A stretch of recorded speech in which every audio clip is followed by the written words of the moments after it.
So in the last video, I talked a little bit about what you do when you get the incredible sweet shop full of photographs. The first thing I realised I didn't say in the last video is that I'm using a program called Tropy, which is actually meant as a software for collating photos of working in archives. So for example, if you're doing archival research, this is a really useful tool because it allows you to tag photos with where they came from, with collection box folder, and that kind of stuff is incredibly helpful. Most archives will let you take pictures for personal use, to record information from, and when you're in an archive, really what you're mainly doing is just pointing, clicking, pointing, clicking, pointing, clicking. The time you spend afterwards working out where those photos came from can be sorted out by quickly getting them into Tropy and making sure that you've got a really good system, because obviously once you've forgotten where the photo came from, it's very hard to get it sorted out. In terms of how that's worked here, I could have tagged these photos in Tropy itself, but because it's a register, that's far less useful for me than actually working on getting the data out of them. It is less exciting, and you can see even I know to have made separate mini tables essentially, so that if this was being properly designed by a real database PHP type person, that they would be pulling the information for each of these people.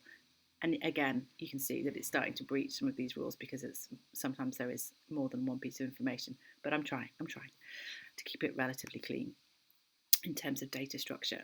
So this first spreadsheet then, already it hit the point of a limit because I was trying to do too many things. And really what I knew was that I was starting to combine the data with my research, and that's perhaps less helpful than you would think. So I made a new spreadsheet to try and use. Now, you don't have to be, I think sometimes I find it frustrating that I'm not a PHP, I can't design a PHP database for myself. Please, if that's something that you can learn, absolutely get on that. And there's a lot of digital humanities tools that will help you learn those skills. I've kind of resigned myself at this point, having tried a few times, to working in Excel. And Excel is still, or Google Sheets in this case, is still incredibly powerful. It's just really important that you design the structure very, very clearly from the beginning. So you can see in this database, or data set, I suppose would be a better word. So in fact, while I'm talking to you, let's call it what it is, a data set. You can see that I actually have separated it out now. So we have first name, middle name, family name. We have sex. Now this is, again, is a little bit problematic because this is not on the register. I am reading this. Obviously, it is mostly obvious because we're looking at Victorian names. It's hugely problematic from a kind of gender perspective because we don't know anything about these people's lives. We don't know anything about how they're identified, and it's certainly reading information. However, it's going to be very useful for us in terms of demonstrating how many of the students of the college in the first year, so in of the data rather, are presenting as male and female in the data. So as long as you acknowledge that there is a kind of ethical choice to some of the decisions that you're making. So this column, and I think what might be helpful is if, for example, let's make the columns where I'm essentially adding stuff which isn't in the original data blue, so we can see. So the age clearly is. What's interesting is the age is not always preserved, and I think they don't ask a married lady her age because that would be just simply impolite in 1883. And you can see another example here of where I have taken something that isn't. Oh, that's not the colour I was going to use. I was going to use that colour. I've taken something out, and there is a reason for that. So in the register itself, the principal study is not consistent. So you can see there's piano ON. I can't work out what this means. I wonder if it means something to do with own instrument. But then they went, so living at home, it's a bit of a mystery, and perhaps it will be solved later on. But you can also see the piano is referred to as a pianoforte. Singing is usually consistent, violin and everything else is fairly straightforward. So this data I've got a bit further. There's now 40 people here. And I realised that to try and get some useful information out of the data, I needed to standardise this, because while you're only dealing with 10, or you can work it out in your head, but what you want is a way to be really clear about, no, this is piano, this is voice, and this all falls within the piano.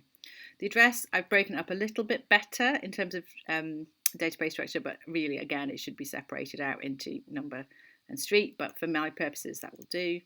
Guardian name I've split up again. Interestingly, married women don't have guardians. I think, and again, some of the people over the age of 21, the men, for example, do not have guardians. There's got to be an age cut off there.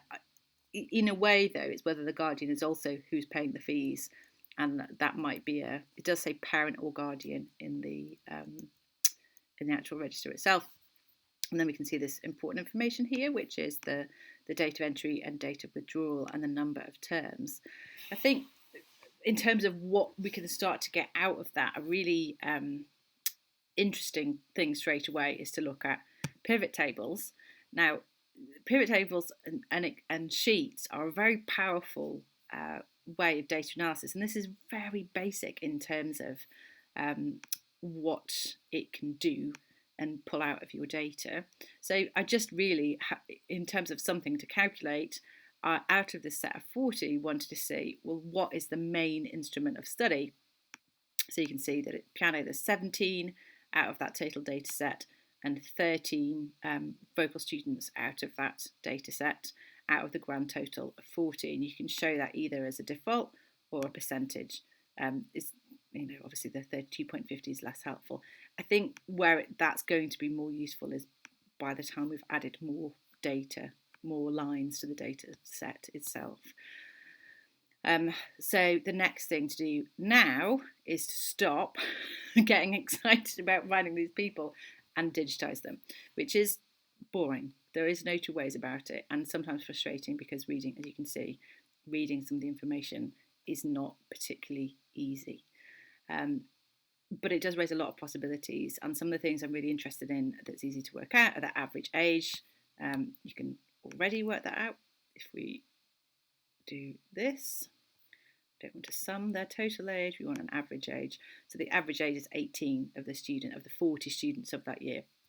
There are another 40 students that entered the college in October 1893. So my job now is to get the rest of them into this sheet, and then we'll be able to start to play a little bit more with mapping data and starting to hopefully map, if not this first line of address because it's not very consistent, the second lines. So at least the area of Manchester is reasonably consistent to be able to see, and hopefully that should tell us a little bit about the geographic location. So we should be able to quickly pull what they were studying, how old they were, the gender split.